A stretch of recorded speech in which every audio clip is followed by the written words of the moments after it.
우리 양 장관님 그리고 특허청장님 또 뒤에 계신 우리 공직자 여러분들 정말 고생이 많습니다. 이게 사실 어떻게 보면 무정부 상태인 것 같아요. 지금 그 어려움 속에서 장관님들이 굉장히 애를 많이 쓰시는데 오늘도 업무 보고를 보니까 그냥 현황은 적시가 돼 있지만 어떻게 대응책이 별로 없어요. 그죠?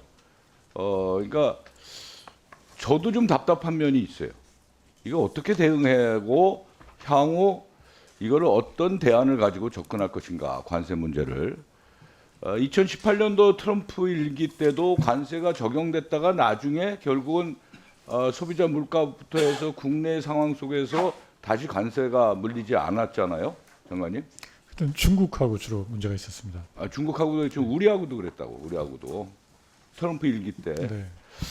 그러면은 이제 그런 것까지 좀 봐야 된다고 생각해요. 그래서 이게 정부 차원의 대책도 중요하고 미국 가시는 것도 중요하지만 국회와 정보를 좀 공유하면서 국회가 지원할 거는 없는가, 이런 걸 저는 모색했으면 좋겠어요. 그리고 한미의원연맹이라고 국회 안에 있잖아요. 네. 그것도 같이 활용하고 네.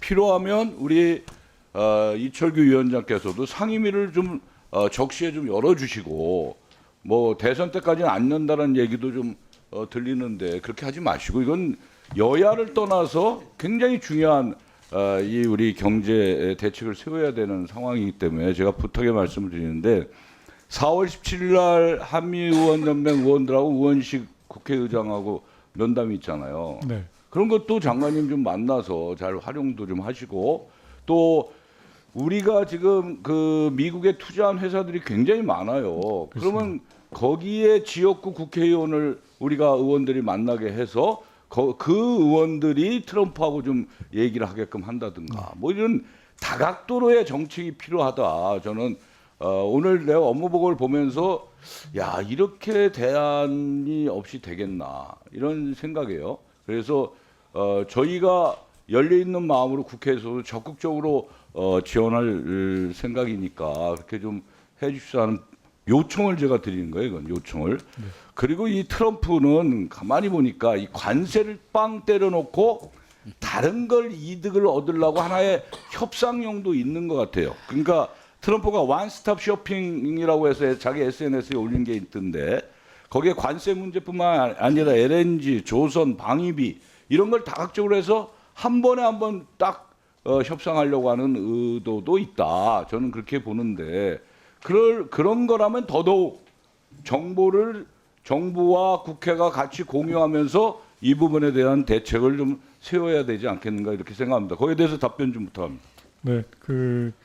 뭐 의원님 말씀 전적으로 공감이고, 지금 의회에서 우리 국회에서 저희 정부 협상하는데 좀 힘을 실어주시면 큰 도움이 될 것 같습니다. 아까 우리 존경하는 장철민 의원께서도 좋은 말씀을 해주셨는데, 저희로서는 우리 산중위에서 함께 좀 지원을 해주셨으면 하는 바람입니다. 예, 하여튼 저희도 적극적으로 할 테니까요.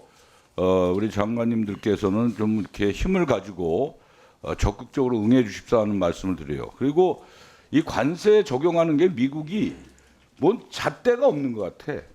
예? 뭐 흑자율 가지고 했다 이렇게 얘기를 하는데, 독일이나 아일랜드보다 거기는 흑자율이 더 높아요, 우리보다. 근데 관세 매긴 거는 독일 20%, 아일랜드 10%. 맞죠? 예? 요번에. 그 EU가 하나로 묶여 있습니다. 그래서 그런 건 아는데, 네. 어찌됐든 이 지렛대가 별로 없다라는 생각이 드는 거예요. 그리고 보면은 이게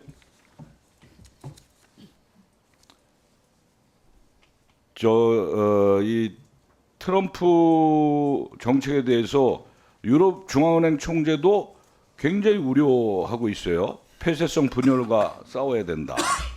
그 다음에 더글러스 어원 미국 다트머스대 교수는 이게 대공황보다도 더 심각하다 이렇게 얘기를 하잖아요. 그리고 미국 시민들이 한 60만 정도가 지금 시위하고 있잖아요. 네. 이런 것들도 우리가 잘 봐야 된다. 그리고 이 상호 관세율에 대해서 미국 무역 대표부는 상호 관세율 근거로 브렌튼 니먼 시카고대 교수의 논문을 적용했다고 하는데, 실제로 그 논문의 저자는 한국은 10% 정도면 된다. 이렇게 얘기했잖아요. 그다음에 이 블룸버그 통신도 한국의 상호 관세는 16% 정도로 예측을 했어요. 오히려 중국은 50%로 예측했는데 34% 떨어졌고. 그러니까 이게 뭐냐 이거예요. 우리 장관님 이건 뭐라고 생각하세요? 예, 이거 한국이 우습게 보입니까? 아니 뭐 미국에서 봤을 때? 아니 뭐 우리나라 우리가 너무 적극적으로 안 했습니까? 이좀 이번에 이게 윤석열 정부 이렇게 되면서 그 중간에 이게 진행이 됐기 때문에 우리가 대통령이 제대로 했다라고 한다면 국가 운영을 이렇게 됐을까라고 하는 나는 합리적 의심이 생긴단 말이에요. 뭐그 의원님 잘 설명을 아까 하셨지만 이게 우리나라에 국한된 문제만은 아니고 아 물론이죠. 전 세계 지금 비슷한 문제를 겪고 있는 상황이고 특히 우리나라는 작년에 대미 수출이 제일 많았었던 해의 그 자료를 가지고 이게 계산이 되면서 좀 이런 그 부당한 그 결과가 나온 그러니까 것 같습니다. 흑자율에 따라서 했다는데 우리보다 흑자율이 높은 나라는 관세율이 적잖아요. 수입 규모가 커서 그렇습니다. 그게 분모로 자, 하여튼 그것도 염두에 한번 두시고 시간 때문에 제가 그러는데 우리 오영주 장관님 지난번 작년부터 해서 그 명문 장수 중소기업 육성을 위한 기업 승계 특별법의 제정의 필요성을 말씀하셨잖아요. 네, 그렇습니다. 근데 지금 1년이 지났는데도 아직까지 나오고 있지 않아요. 왜 그렇죠? 지금 저희가 거의 이제 용역을 마치고 관계 관련돼 있는 의견을 다 종합을 해서 법안 초안은 거의 다 완성되어 있는 상황입니다. 1년이. 제가 얼마 전에 중소기업 관계자들하고 간담회를 했는데 꽤 많은 분들이 오셨어요. 네. 거기서 이 가업 승계, 기업 승계에 대해서 다 한마디씩 하더라고. 자기들 네. 될 줄 알았는데 벌써 1년이 지나도 이 희망 고문을 하고 있다.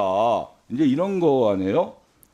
이 일본 같은 경우에는 지금 100년 기업이 4만 5천 개. 우리는 100년 기업이 16개 회사밖에 없잖아요. 네, 네, 우리가 식당도 높고 100년 식당 여기 많이 가잖아요, 사람. 그렇습니다. 이런 건 정책적으로 좀 해야 되는데 네, 보다 답답해서 제가 지금 법안 준비를 거의 끝냈어요. 의원님 저희 의원님께서 하시는 법안하고 저희가 거의 준비가 다 끝났습니다. 끝났고 네. 네, 중요한 법안이기 때문에 굉장히 많이 고민하면서 네, 준비했습니다.